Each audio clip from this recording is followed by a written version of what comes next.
I have carried this book for 40 years. It is not much to look at. The cover is worn through in 2 places, and the binding was repaired badly somewhere on the road south, and has never sat quite right since.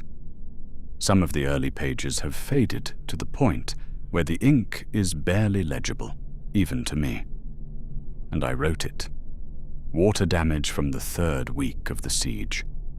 I did not think about protecting it from water at the time, because at the time I was thinking about other things. But I know what those faded pages say. I know every word of this book by memory, because I have had 40 years with nothing but memory and time, and memory and time together will do that to a man. Will press a thing so deep into you that it stops being something you recall and becomes something you simply are. I am going to tell you what is in it, not read it to you. Tell it. Because the words on the page are the words of a younger dwarf who was still inside the thing while it was happening, and the words of that dwarf are useful, but they are not the whole story. The whole story requires distance, requires the 40 years I have spent putting it into a shape that can be told to someone who was not there. When I am finished, I will show you the last page. I will read you the last entry in this journal, which was not written by me. I want you to understand everything that came before it first. I want you to know who wrote those final words, and what led to them, and what they cost. Because when Gandalf the Grey stood in the chamber of Mazarbul and opened this book and read from it to the Fellowship of the Ring, he read the ending. He did not read the beginning. No one did. The book was left in the dark where it was found, and the world moved on, and the beginning was simply never told. I am the beginning. My name does not matter yet. It will matter at the end. For now, I am one of 23, one of Balin's company, one of the dwarves who walked into Moria in the spring of the year 2989 of the Third Age, carrying tools and torches, and the absolute dwarven conviction that the thing we were attempting was not only possible but right, that it was, in some sense, that went beyond strategy or economics or the politics of the dwarven kingdoms, simply what needed to be done. That conviction was not wrong. I want to say that clearly before I say anything else. We were not fools, as we were not reckless. We were dwarves who looked at something that needed doing and decided to do it.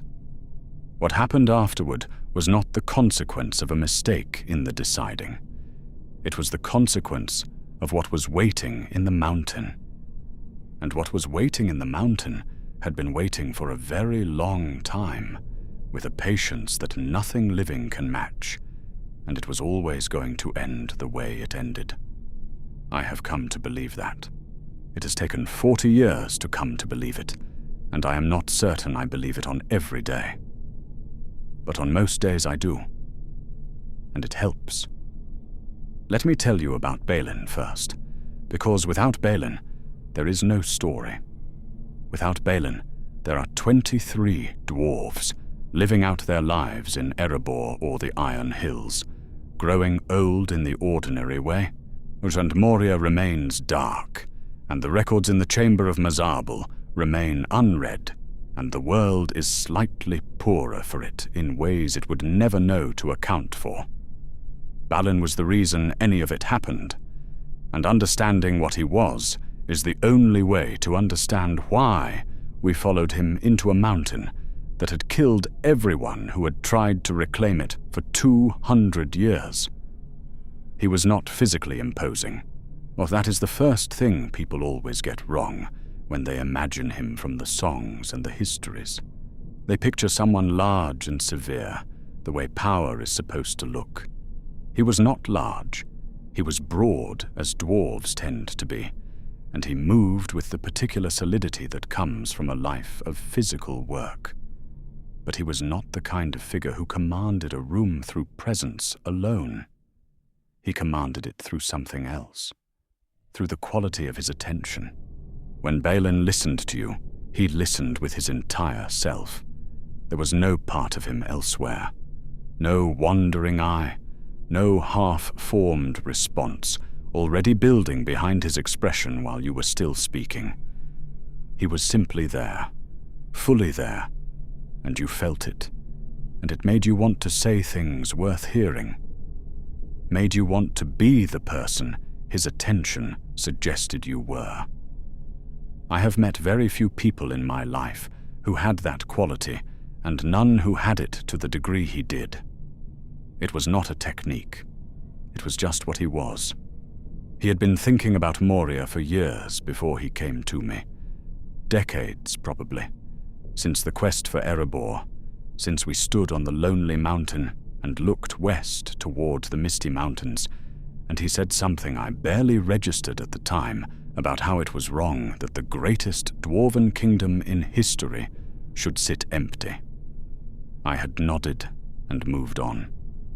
He had filed it. That was the difference between us. I processed things and let them go, or Balin processed things and kept them, turned them over, worried at them until they became plans. He came to me in the halls of Erebor 3 years before we left, sat across a fire with a cup of something warm, and laid the plan out in plain language without preamble or persuasion. The western gate could be opened. The upper levels were almost certainly clear of significant orc presence based on the reports of traders who moved through the region. But the mithril veins in the deeper levels were potentially still viable, and even partially viable would transform the economic position of the dwarven kingdoms within a generation.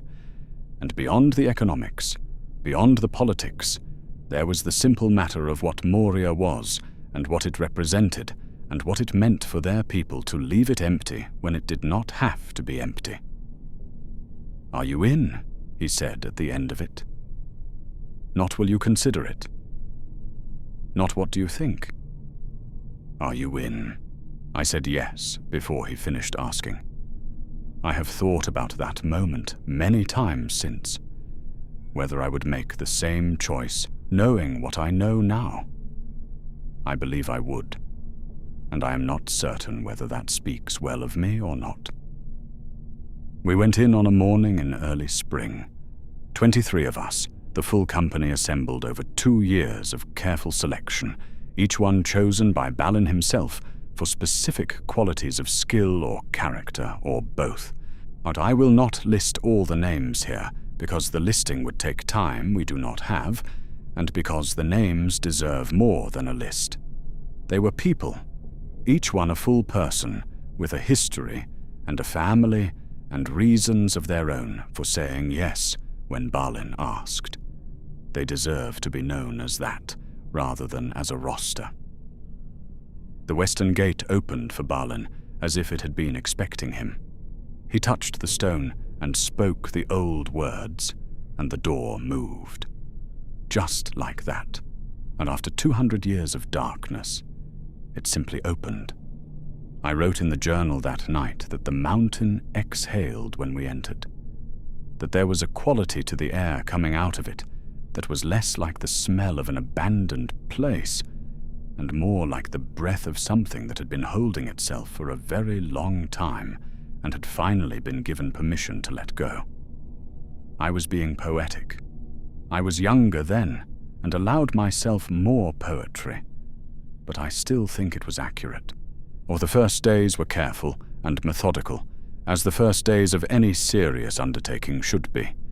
Balin had a plan for the initial survey, and we followed it precisely. Teams of 3 moving through the upper levels in overlapping patterns, mapping what was there, assessing what was sound and what was not, marking the passages that needed reinforcement, and the ones that were clear, and the ones that were to be avoided, until we had more information. Everything documented, everything measured, but I was recording constantly, filling pages with observations and sketches and the structural assessments that the engineers provided, and that I translated into the plain language of the record. The upper levels were better than we had hoped. Much better.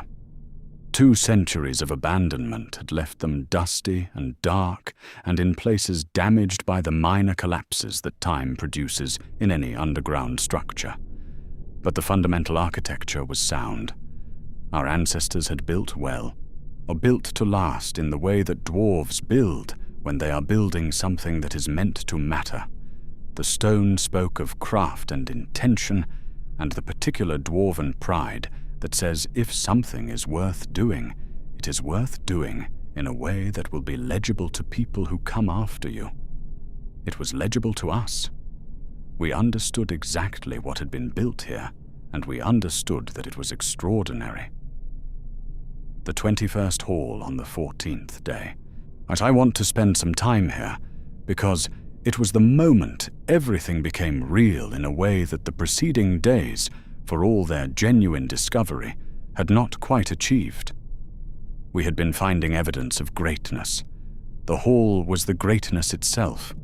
We came to it through a passage that opened without warning into the full width and height of the space, and the effect was like stepping from a corridor into the sky. The pillars were enormous, rising up into darkness that our torches could not fully reach, carved with the intricate patterns that the old records described, but that no living dwarf had seen. The floor stretched out in every direction, vast and flat, the dust of 2 centuries lying undisturbed across stone that had been laid with a precision that even now, after everything it had been through, had not shifted by a measurable amount. The walls were lined with carvings that told the history of the kingdom from its founding, the scenes and figures and inscriptions in the old script that I could read because I had been trained to read it, and that moved me in ways I had not anticipated. Balin stood in the center of it for a long time without speaking. We all stood with him. The torches flickered in some underground current of air, and the shadows moved across the carvings, and for a moment, just a moment, the hall seemed almost inhabited, and seemed almost to be the living thing it had once been, rather than the preserved shell of it. Then Balin said, "We will make this our hall." And there was nothing sentimental about how he said it. It was a statement of fact about a decision that was already made. We would make it our hall. We would fill it again with the life it had been built to contain. We would be the dwarves who did that, who came back when everyone said it was impossible and made it possible through the simple application of dwarven will and dwarven craft, and the refusal to accept that anything built by our people should stay lost. I believed him. Standing in that hall, in that moment, surrounded by the evidence of what our ancestors had built, I believed every word of it with a completeness I had rarely felt about anything. We began the work of making it ours. The weeks that followed were the best of my life. I say that plainly because it is true, and because I want it on the record. Not the happiest weeks, not the most comfortable. The work was hard and the conditions were demanding, and we lost Floyd early to an orc patrol in the eastern passages, which was a real loss and a real grief, and I do not minimize it. But the quality of those weeks, the texture of them, was something I haven't found again in the 40 years since. The quality of purpose, of being exactly where you were supposed to be, and doing exactly what you were supposed to be doing, with people who understood the same thing and shared the same commitment to it. We established the settlement with the systematic efficiency that dwarves bring to such things. The 21st Hall as the center of operations. Storage and equipment in the western vestibule near the gate we had entered through. Sleeping quarters in the side chambers off the main hall, which were smaller than comfortable but solid, and dry and defensible if it came to that. The engineering team assessed the structural condition of every connected passage within the first month, and produced a report that Balin read in full and annotated in the margins in his small, precise hand, and returned to me for filing with the observation that it was better than he had expected, and that they should be told so. He told them so at supper that evening, and stood up with his cup and said that the engineers had done work that would have been impressive in ideal conditions, and was remarkable in these conditions, and that he wanted them to know that he saw it. Dwarves are not given to excessive praise. The engineers sat a little straighter and said nothing, and ate their supper with slightly more satisfaction than before. That was how Balin led, precisely and without waste. The mithril find on the 18th day changed something in the atmosphere of the company that is difficult to describe, but was unmistakable to anyone present. We had known intellectually that the veins were potentially still viable. Knowing it intellectually and holding a piece of the metal in your hands are different things. The sample that Nali brought back from the fourth passage east of the hall was small, a piece no larger than my fist, but it was pure, and it gleamed in the torchlight with that particular quality that mithril has, and that no other metal has. A light that seems to come from inside the metal rather than to be reflected from outside it. Balin passed it around the circle at supper. Each dwarf held it for a moment, and the expressions around the fire were all the same expression, something between wonder and recognition, or the face of someone handling a thing they have heard described all their life and are now discovering that the descriptions were not exaggerations. Nobody spoke while they held it. When it came to me, I held it, and felt the weight of it, and thought about all the people who had held pieces of this same metal in this same mountain in the ages before us, and what it had meant to them, and what it meant that we were here now, holding it still. The journal from those weeks is full of the details of work, passages assessed and cleared, equipment inventoried and maintained, plans drawn for the deeper survey that we would attempt once the upper levels were fully secure. It is good record-keeping, and not particularly interesting reading unless you are a scholar of dwarven settlement practices, which most people are not. But between the lines of it, if you know how to read between the lines of a dwarven record, you can feel the mood, or the forward momentum, the sense of something being built that was going to last. There is one entry I want to read to you from those early weeks, not for the information it contains, but for what it sounds like, for the voice of the dwarf who wrote it, who did not yet know what was coming, and whose certainty radiates off the page even now. 7th week. Hall fully operational. Nali reports the eastern vein is wider than initial assessment suggested. Balin has authorized expansion of the survey team. Morale is excellent. Someone made a joke at supper tonight that I will not reproduce here, as it loses too much in transcription, but the laughter echoed off the stone of the hall in a way I didn't expect. Not hollow, not wrong. Like it belonged there. Like the hall remembered what it was built for. We are home. We are home. I wrote that and meant it completely, and I didn't know then what those words would cost. You never do. The first attack came in the 7th week. I have already told you it was smaller and more disorganized than what followed, and that we drove it off without significant loss, and that Balin said it was expected. All of that is true. What I did not write in the journal at the time, because I was not yet willing to write it, was that something about the attack did not feel like orcs operating on instinct and opportunity. Something about the timing and the positioning felt considered, as I noticed it and set it aside, because setting it aside was easier than examining it. This is how the understanding of something terrible usually works. You notice the first signs and set them aside. Then you notice the second signs and set them aside too, because examining them would require you to examine the first signs as well, and the accumulated weight of what you would have to look at becomes a reason not to look. Or you keep finding reasons not to look until the thing you have been not looking at is so large that it cannot be avoided, and by then it is much later than it needed to be. The attacks increased in frequency over the following 6 weeks, each one a little larger than the last, each one a little better coordinated. They were coming from directions that changed in ways that suggested the approaches to our position were being assessed and varied deliberately.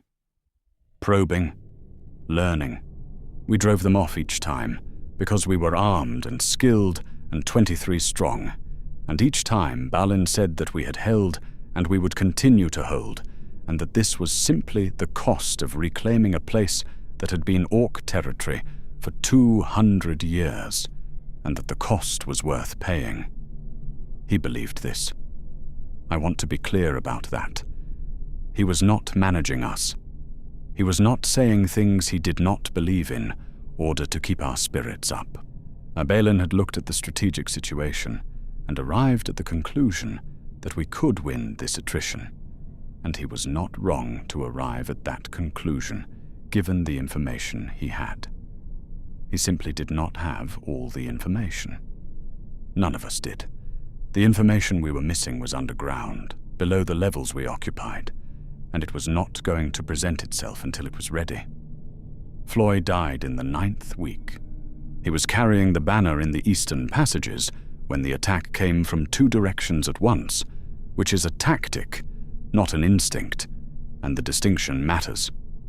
He was killed before the second group of attackers had even been identified. The banner came back without him, and Balin took it from the dwarf who carried it back and stood with it in the 21st hall for a long time without moving. We held a proper funeral, and said the words and did the things that need doing when a dwarf falls in battle. Balin spoke about Floyd in a way that made clear he had known him well and thought about him specifically rather than generically, which is the only kind of eulogy that means anything. He talked about Floyd's work, the specific quality of it, the things he had contributed to the settlement that would outlast him. Then he said we would hold. That Floyd's death didn't change the arithmetic of whether this was possible, as only the cost of it, and that the cost was real, and we would carry it and we would hold. We held. We held for a long time. But the holding began to cost more with each engagement, and we had a fixed number of people to pay that cost with, and the arithmetic that Balin had said was unchanged was in fact changing, slowly, in the direction that everything was going to end up going. The settlement shrank. Not dramatically. Not all at once. We pulled back from the outermost passages first, or the ones that required the most people to defend and that were furthest from our core position. Then from the second ring of passages. Each withdrawal was justified on its own terms, was the tactically correct response to our reduced numbers, was presented by Balin and understood by us as a temporary consolidation rather than a retreat. We used that word carefully. Consolidation. It was more comfortable than the alternative. The alternative was that we were losing. But I noticed the drums for the first time somewhere in this period. I cannot give you an exact date because by the time I understood what I was hearing, I could not remember precisely when I had started hearing it. It was simply there one day as something I was aware of, low and regular, coming from somewhere below the levels we occupied. Not loud, not dramatic, just present, not in the way that a sound becomes present when it has been there long enough that your mind stops filtering it out and starts registering it as a feature of the environment. I mentioned it to one of the engineers. He said it was probably geological. Thermal movement in the deep rock, the expansion and contraction of stone under pressure, something that produced a rhythmic sound under certain conditions. He was confident about this, and he knew more about stone than I did, and I accepted his explanation because I needed to accept something. I wrote in the journal that the mountain had a heartbeat. I meant it as an observation, a piece of color in an otherwise functional record. I did not understand yet what was making that beat, or what it meant that the beat was getting steadily, incrementally, almost imperceptibly closer. And then Balin died. But he was killed at Miramir on a clear morning in the 5th month. An arrow. One arrow from a patrol that had positioned itself where no patrol should have been able to position itself without being detected, which told me something I didn't want to know about how well our movements were being watched and anticipated. He died quickly. They told me he did not suffer, and I believe them because there was no reason to lie about it, and every reason to tell the truth. The entry in the journal from that day is the shortest entry in the book, just the date and 4 words. Balin, son of Fundin. I could not write more. I tried. There are marks on the page where I tried and stopped, tried and stopped. His name was all I could make the pen produce. Everything else I needed to say about him collapsed under its own weight before it reached the page. But we built the tomb in the chamber of Mazarbul, because the chamber was the finest room in the part of Moria we still held, and Balin deserved the finest room. The stone for the sarcophagus was good stone, carefully chosen. The work was done by the best craftsmen in the company, and it was done with the full attention that grief and respect require. The inscription was debated seriously, because dwarves take inscriptions seriously, and because the inscription would be the thing that outlasted everything else, and what was settled on was simple and correct. Balin, son of Fundin, Lord of Moria. He was Lord of Moria. He had made himself Lord of Moria through will and planning and the kind of belief that moves mountains, almost literally. The record should say so. Oin led after that. He was the right choice, capable and steady, and possessed of a pragmatic intelligence that was exactly what the situation required. He did not try to be Balin. He knew he could not be Balin, and he did not waste energy on the attempt. He simply led in his own way, which was quieter and more direct and less inspiring and more sustainable. We followed him because he was worth following, and because the alternative was not following anyone, and that was worse. But something had changed that Oin's leadership, good as it was, could not change back. Balin had been the belief. The operational capability of the expedition could continue without him. The logistical framework, the defensive strategy, the daily work of maintaining and defending what we had established, all of that continued. But the belief that it was going somewhere, that the losses and the withdrawals were temporary, and that on the other side of them was the thing we had come for, and that belief had been personal to Balin in a way that could not be transferred. It had lived in him specifically, and it went with him. What replaced it was not despair. We were dwarves, and despair is not our natural mode. What replaced it was a grimmer and more honest accounting of where we were. We were diminishing. The mountain was taking more than we could replace. The tactical situation was moving in one direction, and had been moving in that direction for some time, and what had felt like a series of manageable setbacks now, from the other side of Balin's death, felt like a pattern, a progression, something with a destination. We did not speak of this directly. Dwarves do not speak of such things directly. We simply worked, or put one foot in front of the other, and held what could be held and did what needed doing and did not look too far ahead, because looking too far ahead showed you things that looking at the ground in front of you did not. 14 of us now, the drums closer than they had been. Still nothing I could name or point to, still deniably geological if you needed it to be deniable, but closer, definitely closer. We retreated to the chamber of Mazarbul in the 2nd month after Balin's death. Retreated is the honest word. We had been using consolidation, but by then the gap between the word and the reality had grown too wide to maintain. We retreated. We gave up the 21st hall, which Balin had stood in the center of and called our hall, and we heard the orcs moving into it as we moved out of the connecting passage, and we did not look back. There are things you choose not to look at, because looking at them would require you to carry them. And you are already carrying as much as you can carry. The Chamber of Mazarbul is a beautiful room, and I want you to know that before I tell you what it became. The Hall of Records of Khazad-dûm, the walls lined with the accumulated documentation of a kingdom that lasted 3,000 years.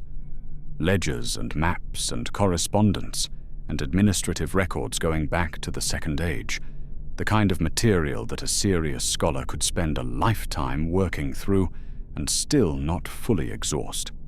I had been cataloguing it since we first established ourselves in the chamber, working through the older records systematically, making an index of what was there so that whoever came after us would be able to find things. I kept cataloguing during the siege. I want to say that plainly because I think it says something true about what I am. The situation was what it was, and I could not change it, and the cataloguing needed doing, and so I catalogued. Between watch rotations and during the long, quiet stretches when the sounds outside the door were not immediately threatening, and the torchlight held, and there was nothing more urgent than the record. There is a kind of sanity in work, a way that having a task keeps the other thoughts in their proper place, present but not overwhelming, acknowledged but not consuming. The cataloguing kept me sane in the chamber of Mazarbul. I owe it that. The entrance had one main door and 2 smaller passages, at one of which we had collapsed partially before retreating into it, and one of which we collapsed fully on our first day inside. We were not getting out through that passage. We were not getting out through the main door as long as what was outside the main door was there. Oin assessed the remaining option on the 2nd day, wrote through the eastern wall of the level above that the old records suggested connected to a higher exit. It was not certain. Or the records were old, and the passage might have collapsed in the intervening centuries, or might not connect where they said it connected, or might connect correctly, but lead somewhere we could not safely go. It was a possibility. In our situation, a possibility was what hope looked like. 10 of us by the time we reached the chamber. We had lost more on the retreat. The number 10 had a quality to it that the earlier numbers had not had, a smallness that made the space feel different, but made the torchlight feel less sufficient, made the sounds outside the door feel closer than the sounds outside the door had felt when there were more of us inside. The door was heavy and old and well-made in the way that everything in Khazad-dûm was well-made, built to last by people who did not build things with planned obsolescence in mind. It had iron fittings that had been maintained well, better than most things in the abandoned levels, and Oin said it would hold against a sustained assault if we reinforced it correctly. We reinforced it, used everything in the chamber that could serve the purpose. Stone blocks from the collapsed inner passage, the heavy shelving units that had once held the records and that we had emptied and repurposed. Our own weight against it when the pressure came, but we reinforced it, and it held, and it kept holding, and each time it held, I felt something that was not hope exactly, but was in the direction of hope. Oin decided to take 2 others and look for the eastern passage. He told me the night before he went. We were sitting with the last good candle between us, and the chamber was dark beyond the circle of its light, and he said he needed to find another way out, and that this was the only option he hadn't tried, and that he intended to try it at dawn, and that he wanted me to know in case he did not come back. I asked him what I should do if he did not come back. He said, "The same thing you've been doing. Keep the record. Keep the door, or keep the people you have left alive, as long as you can keep them alive. That is all there is." He left before dawn. I watched him go through the gap in the door that we opened and closed, and braced again behind him. And I thought about the first morning in Moria, the gate opening for Balin, the mountain exhaling. The same darkness. A different meaning now. He did not come back by midday. We waited. We had nothing else to do, and we were doing it with the focused attention of people for whom waiting had become the primary occupation, the thing around which all other activities were organized. We ate when we could, slept in shifts so that the door always had someone against it, listened to the sounds outside, which had a vocabulary now, a range of sounds that we had learned to read, this sound meaning movement in the far passage, that sound meaning something stationary but present, or the particular silence that meant the worst kind of attention being paid to our door. Owen did not come back that day, did not come back the night. We sent one of us to the passage entrance the following morning to listen for any sound from the direction he had gone. Nothing. Not silence, which would have meant something. Nothing. The absence of any information at all. 7 of us. I do not know what happened to Owen, but I have thought about it for 40 years with the circular persistence that unresolved things produce in the mind, going over the possibilities in the way that you go over possibilities when none of them are good, and all you can do is determine which is least bad. He might have found the passage blocked, might have found it open and run into something in it that did not allow him to come back, might have found a way out and been unable to return with word, because returning was more dangerous than he had anticipated. I choose, on most days, to believe the last of these. That somewhere south of the misty mountains, there is a very old dwarf who got out of a hole in the mountain on an autumn morning and spent the rest of his life being grateful for it. I have not found evidence that this is true, but I haven't found evidence that it is not true, and that is enough to hold on to on the days when I need something to hold. The drum sound was constant now. It had been intermittent when I first noticed it, and then regular, and then frequent, and now it was simply always there, under everything, the way certain sounds become part of the environment, so completely that their absence would be more noticeable than their presence. I felt it in the floor when I stood still, felt it in the stone of the wall when I pressed my hand against it. A pulse, a deep and slow and enormous, the rhythm of something operating at a scale so different from our own that its heartbeat was our seismic event. I had read the old records by then, had been through enough of the Second Age documentation in the chamber to find the passages that used the term I had been both looking for and hoping not to find. Duran's bane, a shadow and a flame in the deep places. Something that had been in the lowest levels of Khazad-dûm since before living memory, or something that the dwarves who built the kingdom had found in their delving and had understood, too late, that they had disturbed. Something that was not orc and not any creature of the surface world, and that operated with an intelligence and a patience and a capacity for coordination that explained everything that had happened to us since the 7th week. We had not found the orcs. We had found what was directing the orcs, what had been using them, the way you might use a tool, or to do the preliminary work of wearing us down, reducing our numbers, pulling us back level by level toward the surface, where we could be dealt with and forgotten. The orcs were not the danger. They were the preparation for the danger. And the preparation was almost complete.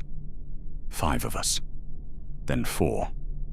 The attacks on the door intensified as the numbers inside dropped, as if whatever was coordinating them could count and knew when the counting had reached a point where the next phase could begin.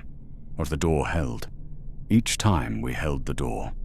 But the holding cost more each time, and we had less each time, and I was doing the arithmetic I didn't want to do, and the arithmetic had an answer I didn't want to have. The torches were almost gone. We had been rationing light for 2 weeks, sitting in more dark than light, navigating the chamber by memory and by touch, saving the flame for the moments when we needed to see rather than when we merely wanted to. In the dark, the drums were louder. In the dark, the sounds outside the door were closer. In the dark, the chamber, which had been a beautiful room full of the accumulated record of a great civilization, became a room with a door and a darkness, and the specific small sounds of 4 people trying to keep their breathing steady. I thought about many things in that dark. I thought about the morning we had walked through the western gate, and the way the mountain had felt when it opened to us. I thought about Balin in the 21st Hall, saying we will make this our hall with the certainty of someone who does not consider alternatives. I thought about the mithril passed around the fire, and the faces in the torchlight, and the laughter that had echoed off the stone and sounded like it belonged there. I thought about all 23 of us, each one a full person with a history and a reason for being there. And I tried to hold all of them in my mind at once, the way you sometimes try to hold all the stars, and find that the number defeats you. 3 of us by the last night. Myself and 2 others. The door would not survive another sustained assault.